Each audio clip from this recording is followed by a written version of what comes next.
जय माता दी। जय मां कामाख्या। कामाख्ये वरदे देवी नीलपर्वतवासिनी त्वं देवी जगन्माता योनि मुद्रे नमस्तुते। कामाख्ये काम संपन्ने कामेश्वरी हरप्रिये कामनाम देहि मे नित्यं कामेश्वरी नमस्तुते। कामदे काम रूपस्ते सुभगे सुरसेविते करोमि दर्शन देव्यं सर्वकामार्थ ओम महेशानी महामाये चामुंडे मुंडमालिनी आयु आरोग्य ऐश्वर्य देहि में देवी परमेश्वरी। ओम जयंती मंगला काली भद्रकाली कपालिनी दुर्गा क्षमा शिवा धात्री स्वाहा सदा नमस्तुते। ओम सर्वमंगल मांगल्ये शिवे सर्वासाधिके शरण्ये त्र्यंबके गौरी नारायणी नमस्तुते। दुर्गति नाशिनी दुर्गा जय जय। काल विनाशिनी काली जय जय। उमा रमा ब्रह्माणी जय जय। सीता राधा रुक्मणी जय जय। महालक्ष्मी नमस्तुभ्यं सुरेश्वरी हरिप्रिये नमस्तुभ्यं दयानिधि।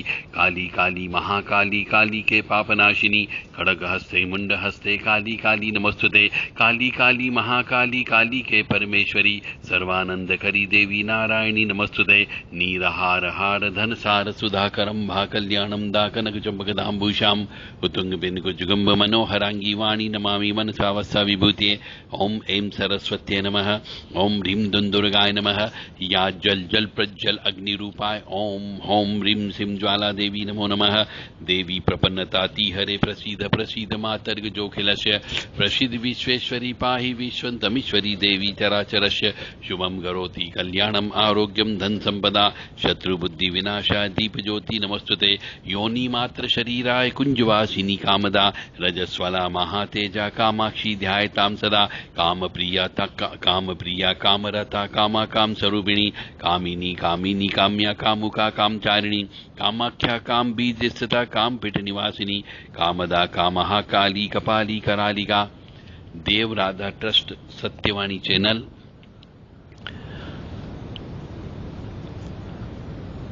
होलाष्टक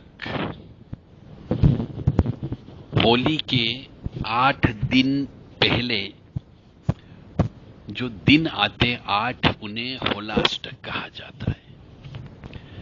हिंदू सनातन धर्म के अनुसार इन होलाष्टक में कोई भी शुभ काम नहीं करते हैं, क्योंकि होलाष्टक को अशुभ माना जाता है।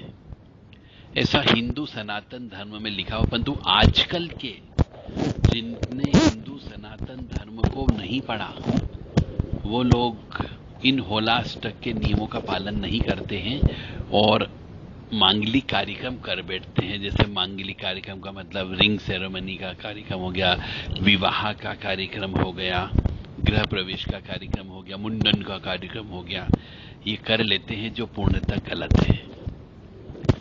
तो होलाष्टक में मांगलिक कार्य करने की पूर्णतः मनाही होती है। और एक तरीके से देखा जाए तो ये 8 दिन जो होते हैं, ये 8 दिन शोक के जुड़े होने का महसूस कराते हैं। इन 8 दिन में हमारे प्राचीन समय के शास्त्रों में पुराणों में कथा लिखी हुई है कि असुर हिरण्यकश्यप ने अपने पुत्र को मारने के लिए जो जो कर्म किए वो इन 8 दिन में किए थे, इसलिए इन दिनों को अच्छा नहीं माना जाता है। होलाष्टक का प्रभाव जो है ग्रहों की चाल के कारण भी होता है। इन 8 दिन में बहुत सारी जगह मौसम में परिवर्तन भी होता है, जिससे व्यक्ति रोगी होता है, उससे पैरालिसिस अटैक भी आता है, जिससे व्यक्ति रोगी भी होता है, संक्रमण रोग भी होता है, इसलिए चेहरे पर फुंसियां भी आती, बॉडी में फुंसियां निकलती, जिसे हम चेचक कहते हैं। और वह फैलने वाला होता है। घर में एक व्यक्ति को निकलता और सावधानी नहीं बरती तो पूरे घर के व्यक्तियों को निकलता और बच्चों से वो निकलना प्रारंभ होती है। तो इस दौरान रोग बहुत ज्यादा आते हैं 8 दिन में। तो बसंत के जाने का समय रहता है और ग्रीष्म ऋतु आने का समय होता है। गर्मी आती है और ठंड धीरे धीरे जाती है। ऐसे में जो ठंड का आनंद रहता है वो आनंद नहीं मिलता है, तो कुछ लोग उसको अवसाद की अवस्था भी कहते हैं, यानी मन नहीं लगता है, हाथ पैर टूटने की बीमारी हो जाती है। तो इसे होला अष्टक बोला जाता है। होला अष्टक में फाल्गुन अष्टमी से होलिका दहन तक 8 दिनों तक होला अष्टक के दौरान कोई भी किसी भी प्रकार का मांगलिक कार्यक्रम और शुभ कार्यक्रम नहीं करते हैं, परंतु इन 8 दिन में जितना ज्यादा हो सके मनुष्य को देवी देवताओं की आराधना करना चाहिए। ये बहुत ही श्रेष्ठ दिन माने जाते हैं आराधना साधना सिद्धि के लिए। इसलिए होली की रात को सिद्धियां भी प्राप्त करते हैं। बहुत से मनुष्य होली की रात को, जहां होलिका जलती है वहां पर रात भर रह करके मंत्र जप कर किया जाते हैं और सिद्धियां प्राप्त भी करते हैं। और होली के दिन कुछ लोग तंत्रात्मक काले जादू भी करते हैं, क्योंकि होली के दिन किया गया काला जादू होली के दिन ही कटता है, यानी अगले साल ही कट पाता है। इसलिए होली के दिन जो शक्ति जागृत होती है उसको अगले साल ही उतारा जा सकता है। ग्रह के जो स्वभाव होते हैं उनकी चाल के अनुसार ये 8 दिन जो है उग्रता का समय होता है। जैसे कहते हैं कि अष्टमी के दिन चंद्रमा, नवमी तिथि को सूर्य, दशमी तिथि को शनि, एकादशी को शुक्र और द्वादशी को गुरु, त्रयोदशी को बुध, चतुर्दशी को मंगल और पूर्णिमा को राहु उग्र हो जाते हैं। ये ज्योतिष शास्त्र कहता है। एक बार और सुन लीजिए। अष्टमी के दिन चंद्रमा उग्र होता, नवमी तिथि को सूर्य उग्र हो जाता है, दसवीं तिथि को शनि उग्र हो जाता है, तो एकादशी को शुक्र उग्र हो जाता है और द्वादशी तिथि को गुरु उग्र हो जाते हैं, त्रयोदशी को बुध उग्र हो जाता है और चतुर्दशी को मंगल उग्र हो जाता है और पूर्णिमा जिस दिन होली जलती है उस दिन राहु उग्र स्वभाव में होता है। इसलिए होलिका की रात को तंत्र विद्या करते हैं ताकि राहु के उग्र होने की वजह से वो तंत्र विद्या सफल भी होती है। इसलिए होलिका की रात को बहुत से मनुष्यों को जिनके दुश्मन हैं उनसे बचना चाहिए, तंत्र विद्या से बचना है आपको, तो उसके कुछ उपाय होते हैं। होलिका की रात को तंत्र विद्या होती ही है, करने वाले करते हैं, मारने वाले मारण प्रयोग करते हैं, मुठ चलाते हैं उस दिन, और इसके बाद से बहुत से मनुष्यों को लकवा लग करके मर जाते हैं या फिर हार्ट अटैक से मौत हो जाती है। तो वास्तव में होलाष्टक ये 8 दिन जो रहते हैं, इन दिनों के दौरान कहानी के अनुसार राजा हिरण्यकश्यप ने अपनी बहन होलिका के साथ मिलकर अपने पुत्र भक्त प्रहलाद को भगवान की विष्णु की भक्ति जो करता था उससे दूर करने के लिए कठोर से कठोर यातनाएं दी थी।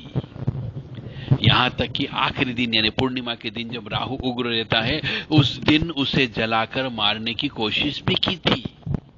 इसलिए इन 8 दिन में शुभ कार्य नहीं करते हैं और ज्यादा से ज्यादा समय जो है श्री हरि विष्णु की पूजा में लगाना चाहिए, विष्णु सहस्त्र नाम का पाठ करना चाहिए।